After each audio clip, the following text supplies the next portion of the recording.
Hello दोस्तों, तो आपका दीपक क्लासेस में स्वागत है।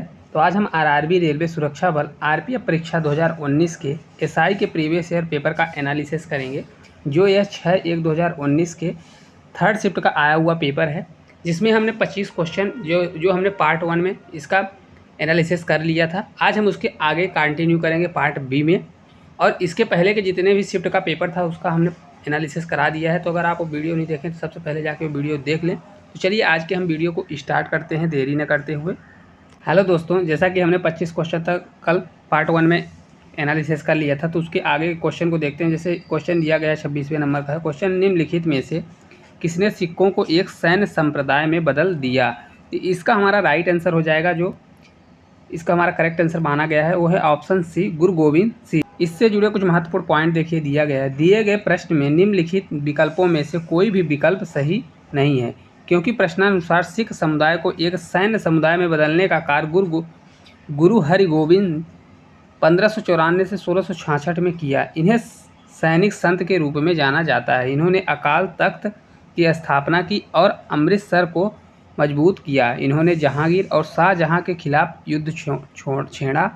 आयोग ने उत्तर कुंजी में गुरु गोविंद सिंह को माना है, जो सही नहीं है, क्योंकि इन्होंने वर्ष 1699 में खालसा नामक योद्धा समुदाय की स्थापना की थी। अगले क्वेश्चन की ओर हम बढ़ें। नेक्स्ट क्वेश्चन की हम बात करते हैं। देखिए दिया गया है, वे जानवर जिनकी भी कोशिकाएं बाह्य और आंतरिक झिल्ली के बीच भ्रूण परत के व्यवस्थित रहती हैं कहलाते हैं। तो इसका हमारा करेक्ट आंसर हो जाएगा ऑप्शन बी। इसका हमारा राइट आंसर होगा ऑप्शन बी, डाइफ्लोब्लास्टिक जानवर।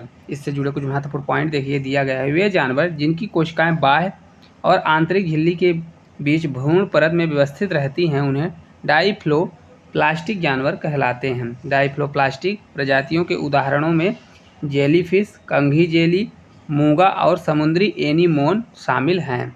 अगले क्वेश्चन की ओर हम बढ़ें। नेक्स्ट क्वेश्चन की हम बात करते हैं। देखिए हमारा नेक्स्ट क्वेश्चन दिया गया है, निम्नलिखित में से किसने मणिपुरी नृत्य को शांति निकेतन में प्रदर्शन कर उसे ख्याति वापस दिलाई। तो इसका हमारा राइट आंसर हो जाएगा ऑप्शन सी, जो है हमारा करेक्ट आंसर हो जाएगा रविंद्रनाथ टैगोर। इससे जुड़े तथ्य देखिए, रविंद्रनाथ टैगोर ने शांति निकेतन में मणिपुरी नृत्य को प्रदर्शित कर उसे प्रसिद्ध वापस दिलाई। वर्ष 1999 में रविंद्रनाथ टैगोर द्वारा शांति निकेतन के पाठ्यक्रम में मणिपुरी नृत्य को शामिल करने का निर्णय लिया गया था। उन्होंने यह फैसला सिलहट में एक नृत्य प्रदर्शन देखने के बाद लिया था।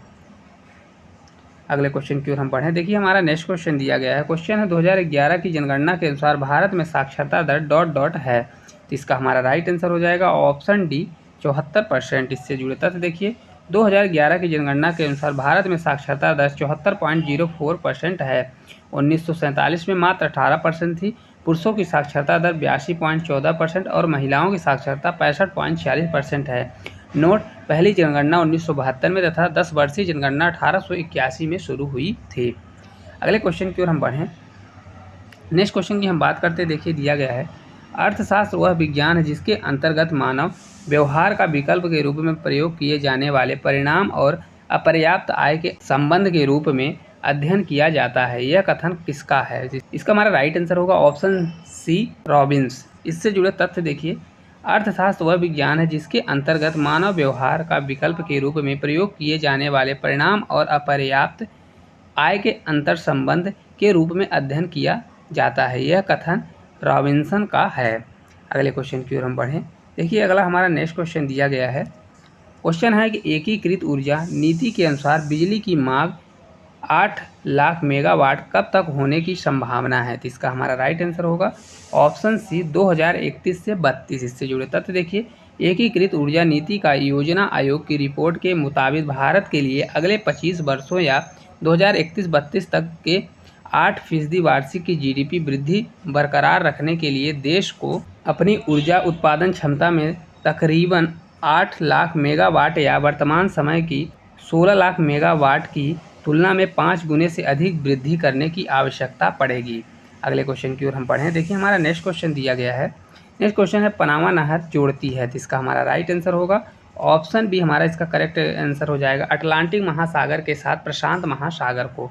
इससे जुड़े तथ्य देखिए, कुछ महत्वपूर्ण पॉइंट दिए गए हैं। पनामा नहर मानव निर्मित एक जल मार्ग अथवा जलयान नहर है जो पनामा में स्थित है। यह प्रशांत महासागर से तथा अटलांटिक महासागर को जोड़ती है। इस नहर की कुल लंबाई 82 किलोमीटर और औसत चौड़ाई 90 मीटर, न्यूनतम गहराई 12 मीटर है।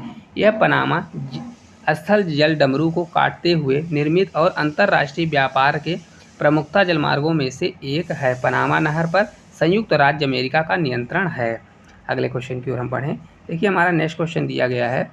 क्वेश्चन है जम्मू कश्मीर के स्थानीय निवासियों को अस्थायी आवास प्रदान करने का अधिकार किसके पास होता है? तो इसका हमारा राइट आंसर होगा ऑप्शन ए राज्य विधान मंडल। इससे जुड़े तथ्य देखिए, महत्वपूर्ण तथ्य के बारे में हम देखिए दिया गया है।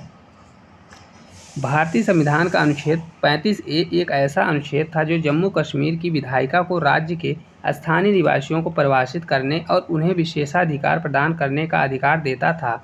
इसे राष्ट्रपति के आदेश के माध्यम से संविधान में जोड़ा गया। इसमें भूमि और अचल संपत्ति खरीदने की क्षमता, मतदान करने और चुनाव लड़ने, सरकारी रोजगार की तलाश आदि के अधिकार शामिल थे जो अन्य राज्यों के निवासियों को प्राप्त नहीं थे। अतः जम्मू कश्मीर के स्थानीय निवासियों को अस्थायी आवास प्रदान करने का अधिकार राज्य विधानमंडल के पास होता था। लेकिन 5 अगस्त 2019 को केंद्र सरकार ने राष्ट्रपति के आदेश के माध्यम से अनुच्छेद 370 के तहत जम्मू कश्मीर को दिए गए विशेष दर्जे को रद्द कर दिया और भारत का पूरा संविधान राज्य पर लागू कर दिया। इसका तात्पर्य है कि अनुच्छेद 53A समाप्त हो गया। अब इसे 2 संघ शासित राज्यों में जम्मू कश्मीर और लद्दाख में विभाजित कर दिया गया। अगले क्वेश्चन की ओर हम बढ़ें। देखिए हमारा नेक्स्ट क्वेश्चन दिया गया है। क्वेश्चन है यूरोप के किस देश में बंदरगाह नहीं है? तो इसका हमारा राइट आंसर होगा ऑप्शन बी स्विट्जरलैंड। इससे जुड़े तथ्य देखिए, दिए गए प्रश्न के विकल्पों में स्विट्जरलैंड एक यूरोपीय बंदरगाह विहीन देश है। इसकी राजधानी बर्न तथा इसकी मुद्रा स्विस फ्रैंक है और बोली जाने वाली भाषाएं जर्मन, फ्रेंच, इतालवी और रोमन है। यूरोप में कुछ अन्य बंदरगाह विहीन देश हैं जैसे ऑस्ट्रिया, चेक गणराज्य, Armenia, Macedonia, Serbia, Vatican city आदि। अगले क्वेश्चन की ओर हम बढ़ें। अगला देखिए क्वेश्चन दिया गया, इनमें से कौन सी झील जम्मू कश्मीर में पाई जाती है? तो इसका हमारा राइट आंसर हो जाएगा ऑप्शन ए सो मोरेरी। इससे जुड़े तथ्य देखिए, प्रश्न के दौरान त्यो मोरेरी या माउंट लेक जम्मू और कश्मीर में अवस्थित थी। वर्तमान में यह झील भारत में लद्दाख के चौंगथोंग पठार में स्थित है। झील और आसपास के क्षेत्र को स्यो मोरेरी आर्द्रभूमि संरक्षण रिजर्व के रूप में संरक्षित किया गया है। यह भारत की ऊंचाई और झीलों में सबसे बड़ी झील है तथा इसका जल क्षारीय है। अन्य झीलों के प्रकार दिया है जैसे झील है और स्थान कहाँ पे, जैसे भीमताल झील कहाँ पे, उत्तराखंड में है। नैनीताल कहाँ है, ये भी उत्तराखंड में है। पुलिकट झील कहाँ है, आंध्र प्रदेश और तमिलनाडु के सीमा पर स्थित है। अगले क्वेश्चन की ओर हम बढ़ें। देखिए हमारा नेक्स्ट क्वेश्चन दिया गया है। नेक्स्ट क्वेश्चन है, निम्नलिखित राज्यों में से जेमू ग्लेशियर किस राज्य में पाया जाता है? इसका हमारा करेक्ट आंसर होगा ऑप्शन बी सिक्किम। इससे जुड़े तथ्य देखिए, जेमू ग्लेशियर पूर्वी भारत का सबसे बड़ा ग्लेशियर है। यह सिक्किम में स्थित लगभग 26 किलोमीटर लंबा और कंचनजंगा के आधार पर स्थित अन्य ग्लेशियर कई नदियों का स्रोत हैं। अगले क्वेश्चन की ओर हम बढ़ें। देखिए नेक्स्ट क्वेश्चन की बात करें, देखिए हमारा दिया गया है, श्रीलंका में जाति संघर्ष के मध्यस्थता के लिए प्रसिद्ध भारत श्रीलंका समझौते पर हस्ताक्षर किए गए। इसका हमारा राइट आंसर होगा ऑप्शन सी 1987। इससे जुड़े तथ्य कुछ देखिए, महत्वपूर्ण पॉइंटों की हम बात करें तो देखिए दिया गया है, भारत श्रीलंका समझौता 1987 तत्कालीन प्रधानमंत्री राजीव गांधी और श्रीलंका के राष्ट्रपति JR जयवर्धने द्वारा हस्ताक्षर किए गए थे ताकि श्रीलंका के जाति संघर्ष को हल किया जा सके। यह संघर्ष सशस्त्र बलों तथा लिबरेशन और टाइगर्सन ऑफ तमिल के बीच गृह युद्ध में बदल गया था। इस संगठन ने तमिलों के आत्मनिर्णय के लिए संघर्ष का नेतृत्व किया और एक अलग राज्य की मांग की। अंततः समझौते की शर्तों के अनुसार श्रीलंकाई सेनाएं उत्तर से हट जाएंगी और तमिल विद्रोही निशस्त्र हो जाएंगे। अगले क्वेश्चन की ओर हम बढ़ें। देखिए नेक्स्ट क्वेश्चन की हम बात करें, देखिए दिया गया है, पानीपत की तीसरी लड़ाई में मराठों को किसने हराया? तो इसका हमारा करेक्ट आंसर होगा ऑप्शन डी अहमद शाह अब्दाली। इससे जुड़े तथ्य देखिए, पानीपत की तीसरी लड़ाई 14 जनवरी 1761 को अफगान आक्रमणकारी अहमद शाह अब्दाली और पुणे के पेशवा सदाशिवराव भाऊ के तहत मराठों के बीच लड़ा गया था। यह लड़ाई अहमद शाह अब्दाली ने सदाशिवराव भाऊ को हराकर जीत ली थी। यह हार इतिहास में मराठों की सबसे बुरी हार थी।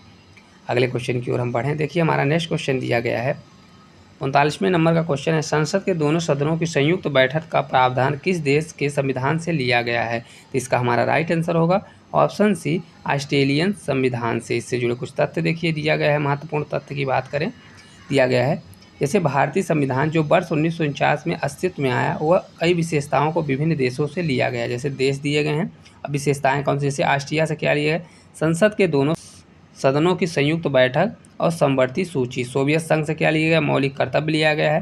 फ्रांस से लिया गया प्रस्तावना में स्वतंत्रता, समानता, बंधुत्व के आदर्श वाक्य। आयरलैंड से राज्य के लिए सदस्यों का नामांकन, राष्ट्रपति के लिए चुनाव की विधि, राज्य के नीति निर्देशक सिद्धांत। अगला देखिए क्वेश्चन हमारा देखिए दिया गया है, इनमें से कौन सा एशियाई मूल का खेल नहीं है? तो इसका हमारा करेक्ट आंसर हो जाएगा ऑप्शन बी, रग्बी। इससे जुड़े कुछ महत्वपूर्ण पॉइंट देखिए, खो खो, कबड्डी, लूडो एशियाई मूल के खेल हैं, जबकि रग्बी एशियाई मूल का खेल नहीं है। इसका विकास इंग्लैंड में हुआ। रग्बी न्यूजीलैंड, दक्षिण Africa, Wales, Fiji, Samoa, Tonga तथा मेडागास्कर का राष्ट्रीय खेल है। अगले क्वेश्चन की ओर हम पढ़ें। देखिए हमारा नेक्स्ट क्वेश्चन की हम बात करें, देखिए हमारा दिया गया है, दिए गए विकल्पों में से कौन सा बॉक्सिंग खेल से संबंधित नहीं है? तो इसका हमारा राइट आंसर होगा ऑप्शन बी, बर्डी। इससे जुड़े तथ्य देखिए, अपरकट, नॉकआउट और पंच बॉक्सिंग खेल से संबंधित है, जबकि बर्डी गोल्फ से संबंधित है। गोल्फ में एक होल को पार कर स्ट्रोक कम मारने को बर्डी कहा जाता है। गोल्फ से संबंधित शब्दावली जैसे eagle, bogey, par, tee, hole in one आदि है। इस अगले क्वेश्चन की ओर हम बढ़ें। देखिए अगला क्वेश्चन हमारा नेक्स्ट क्वेश्चन दिया गया है, निम्नलिखित में से कौन सा उत्पादन का एक प्रमुख कारक नहीं है? तो इसका हमारा राइट आंसर होगा ऑप्शन बी, परिवहन। इससे जुड़े तथ्य देखिए, परिवहन एक सेवा या सुविधा है जिसके द्वारा व्यक्तियों के सामान, संपत्ति को एक स्थान से दूसरे स्थान तक ले जाया जाता है, जबकि परिश्रम, भूमि और पूंजी उत्पादन के प्रमुख कारक हैं।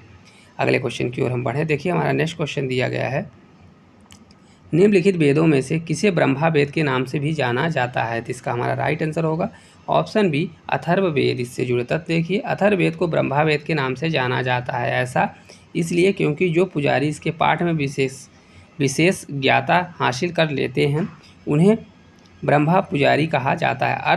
अथर्ववेद की रचना अथर्वा नामक ऋषि ने की थी, इसलिए इसे अथर्ववेद कहा जाता है। अगले क्वेश्चन की ओर हम बढ़ें। देखिए हमारा नेक्स्ट क्वेश्चन दिया गया है, क्वेश्चन है FIG किस खेल का शासी निकाय है? तो इसका हमारा राइट आंसर होगा ऑप्शन सी, जिम्नास्टिक। इससे जुड़े तथ्य देखिए, FIG जिम्नास्टिक खेल का शासी निकाय है, जिसका full form the federation international de Gymnastique है, जबकि गैवलिंग, गोलबॉल और गोल्फ FIG से संबंधित नहीं हैं। अगले क्वेश्चन की ओर हम बढ़ें। देखिए हमारा नेक्स्ट क्वेश्चन दिया गया है 45वें नंबर का, निम्नलिखित में से कौन सा लौह और इस्पात कारखाना कर्नाटक में स्थित है? तो इसका हमारा राइट आंसर होगा ऑप्शन बी, भद्रावती। इससे जुड़े तथ्य देखिए, इसका विकास इंग्लैंड में हुआ है। भद्रावती लौह और इस्पात कारखाना कर्नाटक में स्थित है। यह कर्नाटक राज्य में बेंगलुरु के उत्तर पश्चिम में 260 किलोमीटर पर भद्रावती में स्थित है, जबकि भलाई इस्पात संयंत्र छत्तीसगढ़, बोकारो संयंत्र झारखंड और राउरकेला इस्पात संयंत्र उड़ीसा में स्थित है। अगले क्वेश्चन की ओर हम बढ़ें। देखिए अगला हमारा नेक्स्ट क्वेश्चन दिया गया, दिल्ली के प्रसिद्ध शासक फरीद को किस नाम से जाना जाता है? तो इसका हमारा करेक्ट आंसर हो जाएगा ऑप्शन बी, शेर शाह। इससे जुड़े तथ्य देखिए, 1539 में फरीद खां को शेर शाह की उपाधि से सम्मानित किया गया था। इसने चौसा की लड़ाई 26 जून 1539 को हुमायूं को हराया और उसके बाद उन्होंने सम्राट के रूप में शेर शाह की उपाधि धारण की। बिहार के सूबेदार बहान खान लोहानी ने फरीद खां को शेर खां की उपाधि को सम्मानित किया गया था। अगला देखिए हमारा क्वेश्चन है, संविधान में किस संशोधन अधिनियम के द्वारा मूल कर्तव्यों को जोड़ा गया? तो इसका हमारा राइट आंसर होगा ऑप्शन सी, 42वें संविधान संशोधन। इससे जुड़े तथ्य देखिए, कुछ महत्वपूर्ण पॉइंट देखिए दिया गया है, मौलिक कर्तव्यों का विचार रूस में संविधान से प्रेरित है। इन्हें 42वें संविधान संशोधन अधिनियम 1976 द्वारा स्वर्ण सिंह समिति के सिफारिश पर संविधान के भाग 4A में शामिल किया गया था। मूल रूप से मौलिक कर्तव्यों की संख्या 10 थी। बाद में 86वें संविधान संशोधन अधिनियम 2002 के माध्यम से एक और मौलिक कर्तव्य जोड़ा गया था। सभी 11 मूल संविधान के अनुच्छेद 51A भाग 4A में सूचीबद्ध हैं। अगले क्वेश्चन की ओर हम बढ़ें। नेक्स्ट क्वेश्चन की हम बात करते हैं। देखिए दिया गया भारतीय न्यायालय प्रणाली डॉट डॉट प्रकार की न्यायालय प्रणाली का पालन करती है। तो इसका हमारा राइट आंसर हो जाएगा ऑप्शन ए एकीकृत। इससे जुड़े तथ्य देखिए, भारतीय न्यायालय प्रणाली एकीकृत प्रकार की न्याय प्रणाली का पालन करती है और यह स्वतंत्र न्यायिक प्रणाली राष्ट्र के सबसे बड़ा न्याय सर्वोच्च न्यायालय है। हालांकि राज्यों में अलग अलग उच्च न्यायालय हैं। वर्तमान में भारत में कुल 26 उच्च न्यायालय स्थित हैं। अगले क्वेश्चन की ओर हम बढ़ें। अगला क्वेश्चन देखिए दिया गया गैर निष्पादित संपत्ति एक लोन या एडवांस है जो डॉट डॉट की अवधि के लिए मूल या ब्याज भुगतान पर ओवर ड्यू रहता है। तो इसका हमारा राइट आंसर होगा ऑप्शन डी 90 दिन। इससे जुड़े तथ्य देखिए, गैर निष्पादित संपत्ति एक लोन या एडवांस है जो 90 दिन की अवधि के लिए मूल या ब्याज भुगतान पर ओवर ड्यू रहता है। अगले क्वेश्चन की ओर हम बढ़ें। तो ये आज का हमारा 50वें नंबर का क्वेश्चन है। आज का हमारा आखिरी क्वेश्चन है, निम्नलिखित में से दुनिया की सबसे बड़ी ताजे फल की झील कौन सी है। तो इसका हमारा राइट आंसर होगा ऑप्शन ए सुपीरियर झील। इससे जुड़े तथ्य देखिए, निम्नलिखित में दिए गए प्रश्न में विकल्पों में से सबसे बड़ी ताजे पानी की झील सुपीरियर झील है। वह संयुक्त राज्य अमेरिका और कनाडा की सीमा पर स्थित है। यह आकार की दृष्टि से विश्व की तीसरी और ताजे पानी की सबसे बड़ी झील है। दोस्तों इस प्रकार हमने 50 क्वेश्चन का एनालिसिस किया, जिसमें आज हमने पार्ट बी में 25 क्वेश्चन का एनालिसिस किया है। तो अगर ये वीडियो आपको अच्छी लगी हो तो वीडियो को लाइक और चैनल को सब्सक्राइब करें। Thank you.